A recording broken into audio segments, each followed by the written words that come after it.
Israeli Prime Minister Benjamin Netanyahu has indicated that he is open to giving concessions to Palestinians if it paves way for normalization of ties with Saudi Arabia. A recent development in Israel is raising waves of suspicion and intrigue in a remarkable turn of events that has sent shockwaves across the religious world. This evolving storyline is tightly linked to history, ancient prophecies, and the very core of Jerusalem itself, revealing a succession of stunning truths. Join us as we go into what is happening in Israel. The potential normalization of relations between Israel and Saudi Arabia carries significant implications for both Israel and the broader region. The pivotal question revolves around whether Prime Minister Netanyahu will summon the courage to prioritize Israel's national interests, even if it necessitates personal sacrifices. Prime Minister Netanyahu is presented with a momentous chance to establish normalized ties between Israel and Saudi Arabia, paving an unprecedented path toward progress, security, and harmony within the nation. However, the realization of this prospect hinges on Netanyahu's willingness to accede to the reported Saudi demand, a demand aimed at initiating a process leading to the resolution of the occupation and the creation of an independent Palestinian state. Nonetheless, Netanyahu confronts personal legal challenges and relies on an intensely ideological government, arguably the most entrenched in Israel's history, to maintain his position of authority. Will he demonstrate the resolve to prioritize Israel's interests over his own, even if this implies risking his government's stability and confronting legal repercussions?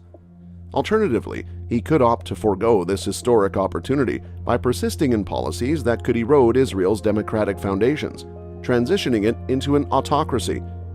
This path might exacerbate conflicts with the Palestinians, leaving Israel perpetually on the defensive as its adversaries bide their time.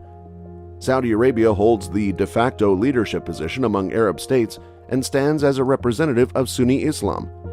Irrespective of the extent to which the Saudi leadership prioritizes the Palestinian cause, they are constrained from simply forsaking the Palestinians and maintaining their coveted leadership role. It is imperative for the Saudis not to, and indeed they should not entertain any scenario where they agree to normalize relations with Israel without the prerequisite commitment from the Netanyahu government to resolve the Palestinian conflict through a two-state solution. For the Palestinian population, Saudi Arabia presents their final beacon of hope to safeguard their national interests. If the Palestinians perceive abandonment by the Saudis and find themselves bereft of viable alternatives, they may be compelled to increasingly resort to violence against the Israelis. This course of action would be pursued with the aim of destabilizing the region and undermining the ongoing normalization process between Israel and Gulf nations, most notably Saudi Arabia. The Palestinians are cognizant that in the event of a significant escalation between them and Israel, the Arab states would be compelled to align with their cause. Saudi Arabia is acutely aware of the substantial advantages it stands to gain through the normalization of relations with Israel. The benefits encompass technological advancements, intelligence sharing, and paramount regional security considerations. Riyadh also recognizes the fervent desire of Israel to achieve normalization, a desire that mirrors, if not surpasses, their own. Furthermore, the Saudi leadership understands the profound interest that the Biden administration holds in facilitating an accord between Riyadh and Jerusalem. This stems from a broader strategy to advance the U.S.'s comprehensive regional geostrategic interests. These interests encompass reining in China's expanding influence, constraining Iran's nuclear ambitions, mitigating extremist elements, and fostering stability within a region of pivotal strategic significance to maintain enduring and unchallenged U.S. influence. Cognizant of the extensive advantages accruing to both the U.S. and Israel from the prospect of normalization and their eagerness to solidify such a pact, Saudi Arabia has set forth three central prerequisites as conditions for establishing normalized ties with Israel: ensuring Saudi Arabia's national security in a manner analogous to the collective security commitment of NATO. This stipulates that an attack on any member state would be regarded as an assault on all members, including the United States. Provision of nuclear facilities dedicated to civilian applications, encompassing the generation of clean energy and medical purposes, accompanied by the prestige associated with such capabilities. By articulating these requisites, Saudi Arabia seeks to secure its own interests while concurrently aligning with broader U.S. and Israeli objectives for the enhancement of regional stability and strategic collaboration. The Saudi leadership is contemplating the approval of purchasing the most advanced weaponry from the U.S., including the sophisticated F-35 aircraft and other military assets. They are well aware of President Biden's desire to achieve significant diplomatic success before the upcoming elections, building on the foundation of the Abraham Accords. The Saudis possess the capability to provide President Biden with this desired achievement, contingent upon his fulfillment of their stipulated conditions. Despite the compelling desirability and broad-ranging consequences associated with normalizing relations between Israel and Saudi Arabia, President Biden confronts considerable challenges in accomplishing this task due to two key factors. Firstly, the conditional prerequisites set forth by Saudi Arabia will inevitably provoke substantial resistance within the U.S. Congress. However, if the accord effectively resolves the Israeli-Palestinian conflict through a two-state solution, a point of emphasis for several Democratic leaders, such as Senators Chris Van Hollen and Tim Kaine, the Senate would likely grant approval with certain adjustments. This acknowledgement stems from their understanding of how profoundly such an outcome would advance U.S. geostrategic interests. The second and more formidable obstacle facing President Biden is Prime Minister Netanyahu's opposition to making significant concessions to the Palestinians, particularly those leading to the establishment of a Palestinian state. Furthermore, Netanyahu's current coalition partners vehemently oppose substantial concessions to the Palestinians, and any such concessions could imperil his government's stability. Even a partial concession, such as freezing settlement expansion or halting further annexation of Palestinian territory, could potentially result in the dissolution of his government. When considering the stance of Prime Minister Netanyahu and his administration, it becomes crucial for the Israeli populace and certain more moderate figures within the government to fully grasp the profound implications that the normalization of relations with Saudi Arabia would hold for Israel's future. It is difficult to overstate the monumental benefits that Israel would stand to gain. To initiate such a step would serve as a gateway towards normalizing relationships with a majority, if not the entirety, of Arab and Muslim majority nations. This normalization would definitively terminate Israel's isolation, markedly fortifying its national security due to the inevitable security collaboration that would ensue. The integral facet of any Israeli-Saudi accord would be the inclusion of a definitive roadmap for resolving the Israeli-Palestinian conflict. Such an inclusion would effectively undermine the strategic position of Israel's staunch adversary, Iran, along with its proxy, Hezbollah. This would, in turn, compel Hamas to reassess its militant approach toward Israel. Furthermore, Israel's export of technological expertise and other scientific advancements across various domains, combined with the trade of military hardware, would experience exponential growth. Concurrently, foreign investments would surge, transforming the nation into an economic powerhouse and conferring corresponding political influence. Overall, the consequences of Israel's potential normalization with Saudi Arabia extend far beyond diplomatic gestures, reaching into realms of national security, regional stability, economic prosperity, and political ascendancy. In this scenario, Israel's amicable and cooperative ties with the U.S. and the European Union would ascend to unprecedented heights.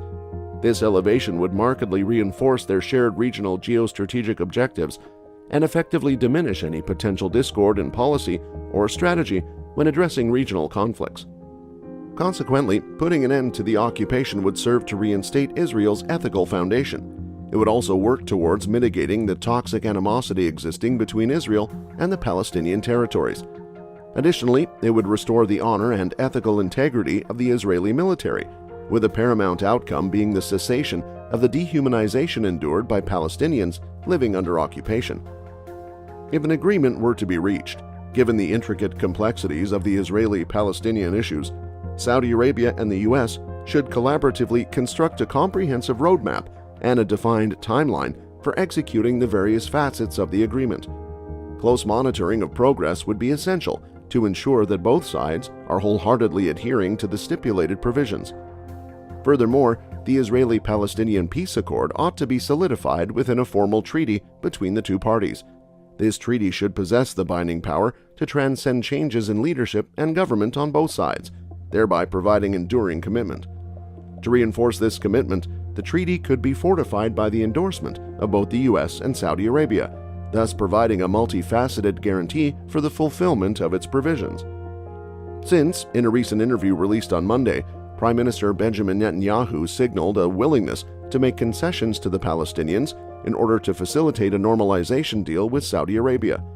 He hinted that he wouldn't allow coalition members to obstruct such an agreement, suggesting that if there is sufficient political will, there is a way to achieve formal peace between Israel and Saudi Arabia.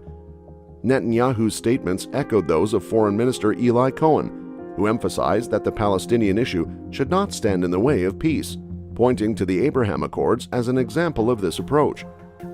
While Netanyahu expressed a willingness to consider gestures towards the Palestinians, he also implied that Saudi Arabia may not be overly concerned with what the Palestinians gain from a potential deal.